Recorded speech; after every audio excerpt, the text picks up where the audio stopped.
I watched my mom stand in my penthouse, a glass of champagne in hand, saying, "Daisy, you should be grateful we're keeping this building alive."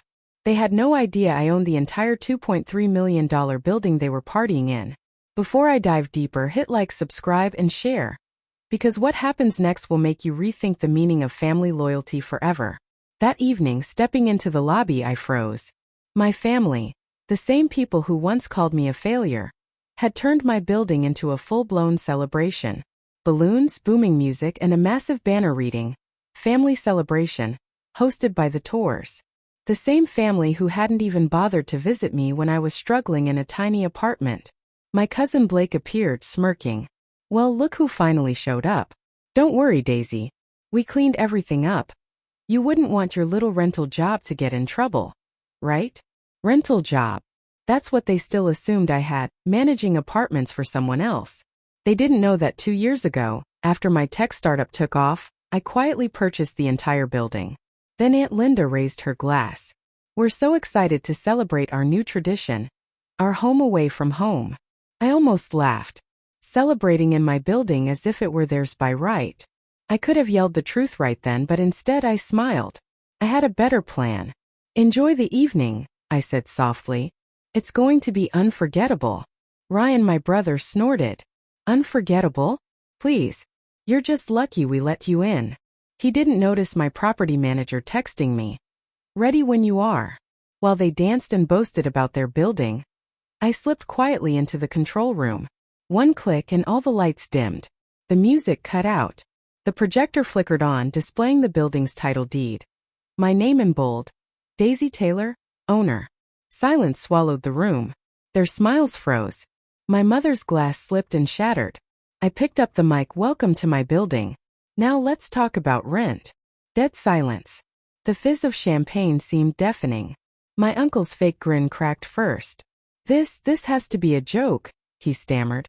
"It's not," I said calmly, holding the mic like I'd been waiting my entire life for this moment. "Check the legal papers. I bought this building 2 years ago. The same year you all laughed when I said I was starting a company." Blake scoffed, still trying to sound cocky.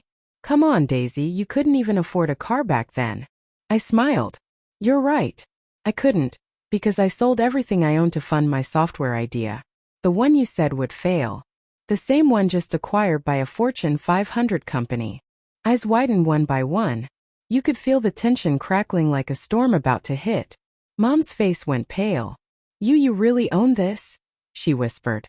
"Every floor," I said. "Including the one you're standing on without permission." Guests whispered among themselves, some sneaking out, embarrassed to be part of a party that wasn't theirs. "But here's the irony," I continued. "When I asked for a small loan for tuition, you refused. And now you're celebrating in the building my hard work paid for." Ryan stepped forward. "You don't have to humiliate everyone, Daisy. We're family." I turned slowly. "Family? Family doesn't abandon you when you struggle. Family doesn't throw parties in your property without asking. You made your choice when you left me behind." The weight of silence grew. Aunt Linda forced a smile. "Come on, sweetheart. Let's not make this dramatic. We just wanted to celebrate together." "Celebrate what?" I interrupted sharply. "My success you mocked? Or your chance to claim it as your own?" No one answered. I saw flickers of guilt, mostly embarrassment. Then I looked toward the security team at the entrance. "Start the check-in process," I said quietly. Blake frowned. "Check-in?" The lead guard stepped forward. "We're verifying invitations. Anyone not on the guest list will have to leave immediately." You should have seen their faces when they realized they weren't invited to my celebration. They were being evicted from it. As my relatives argued with security, I stood by the tall glass window overlooking the city skyline, calm, composed, and utterly satisfied. But this wasn't the end. The real twist was still coming. Because tonight they weren't just leaving my party, they were leaving my life for good. The chaos behind me was poetic. My uncle shouted about family rights. My aunt threatened to call her lawyer. And Ryan? He kept yelling for someone to turn the lights back on. I let them scream. For once I was in control. When the room finally emptied, only my mother remained. She stood trembling, clutching her designer purse like it could protect her. Daisy, she whispered. You've made your point. You can stop this now. I turned to her slowly, memories flashing through my mind. The nights I begged her for help with rent, her cold voice saying, "Figure it out like a real adult." "Stop," I said softly. "You stopped being my mother the day you called me a disappointment. In front of everyone." She winced, guilt flickering across her face. "I was angry," she began. "No," I cut her off. "You were proud. Proud that your daughter had failed, because it made you feel superior." Her lips trembled. Then she tried to switch her tone like she always did when cornered. "We just didn't know how successful you'd become, sweetheart. Maybe we could." I laughed bitterly. "There it is, the maybe we could work together speech. You didn't even congratulate me when my company went public. You blocked my number." Her eyes darted toward the guests still filming. She hated looking weak. But I didn't care anymore.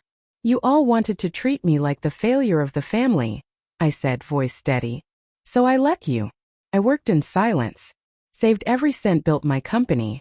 And bought the building you once said I'd never afford even a room in." Then I pointed toward the elevator. "The party's over. You can go." She froze. "You wouldn't kick your own mother out." I gave a sad smile. "You're right. I wouldn't kick my mother out. But you stopped being her a long time ago." For a second she just stood there, guilt and rage twisting her face, before storming into the elevator. When the doors slid shut, silence filled the room. My chest felt heavy but free. For the first time I wasn't the underdog. I was the owner. I thought that was the end. Until my phone buzzed. A text flashed across the screen. "You might own the building, Daisy, but you don't own what's inside it. Ryan." My stomach dropped. I opened the surveillance feed, and my blood ran cold. There they were. Ryan and Blake sneaking into my office on the 14th floor. The one room I'd locked and sealed for a reason. Ryan was waving something shiny. My spare key card. "He stole it," Blake whispered. "If we can get those files, we'll show her who really runs this family." My jaw tightened. My heartbeat thundered in my ears. They weren't just trying to humiliate me. They were trying to destroy me. Without thinking, I grabbed my phone. "Lock down the 14th floor. Now," I ordered. "Already on it, Miss Taylor," came the reply. On the security feed, I watched the red lights flash as metal shutters sealed every exit. Ryan slammed his fists against the door, shouting, "You can't do this. You can't trap us in here." I smirked. "Actually," I whispered to myself, "I can. It's my building." Then I took the elevator up. Calm on the outside, furious on the inside.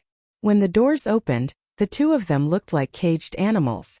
Ryan spun around, face red with anger. "This is insane. You're crossing the line." "The line," I said, stepping forward slowly, my heels echoing across the marble floor. "Ryan, I built the line.